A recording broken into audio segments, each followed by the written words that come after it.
Start with coaching, and we start on a sad note with the passing of Ara Parseghian, former Northwestern and Notre Dame head coach, passed away Wednesday morning at the age of 94. His head coaching career actually started at Miami, a job that opened up when Woody Hayes left to take over at Ohio State. Spent 5 years at Miami, won 2 MAC titles, got the Northwestern job. In 8 seasons, was 1 game above 500, then went to Notre Dame. In South Bend, his teams never finished outside the top 15 in the final AP poll, won 2 national championships in '66 and '73. Those 2 teams were undefeated.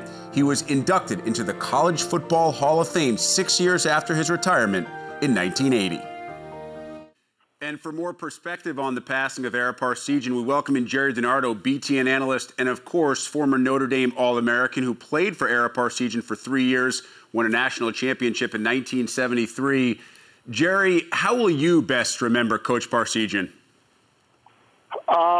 Just as a guy, a person that impacted me in my life, not only in football, but outside of football, and a guy who gave me a chance. You know, Rick, I wasn't a highly recruited guy. I wasn't ordinarily admissible to Notre Dame, but Ara gave me a chance, and as a result, I was a member of a national championship team, and maybe more important than that, I was around him for 4 years, and I always wanted to be around him. I always looked forward to seeing him and being with him. What was he like as a coach? How would you describe his coaching personality? Okay, coaching personality is, you know, now obviously this is a long time ago, so things have changed, but he didn't have an offensive defensive coordinator. He had a lead coach on both sides of the ball.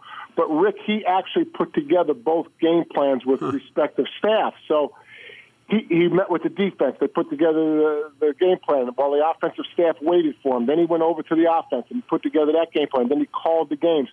So when I think about him as a coach, I think about someone that was an expert in the game, knew both sides of the ball, always knew what was going on, regardless of whether it was offense or defense. He had a thirst for knowledge, even though he had great success. And, you know, in coaching, knowledge precedes authority. You can't coach a team unless you really know the game, and he really knew the game. Gerry, how much did Ara's influence shape your own coaching career? Well, quite a bit. I think the first example is I made a commitment to know both sides of the ball, not just the side that I played or not just the side that I was coaching. So that's where it started. But to me, Rick, the biggest thing, and again, this is in the 70s now. This is during Vietnam. This is during racial tensions.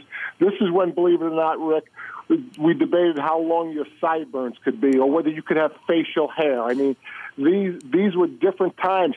And most coaches weren't interested in their players' opinions because I think they thought it might threaten their authority, or they might think if I do that, I'm going to be too soft on our team. This is this is different times. Ara always wanted our opinion about all the issues, whether it was the protest at the Olympics, whether it was how we should dress, how we should look, and he was approachable. And yet, at the same time, he was this figure bigger than life. And so when I got into coaching, I always wanted to be approachable, encourage my players to do things on the other side of campus. It's not just about football. You can have an opinion about all these issues that you deal with as a student athlete and never think that it's going to be anything but accepted on our team. Really well said. Great perspective from Gerry DiNardo on the passing of Ara Parseghian. Gerry, appreciate the time. I know you guys are headed out on the bus tour on Thursday. Enjoy a couple of weeks with all the fellas. Sounds great. Thanks, Rick.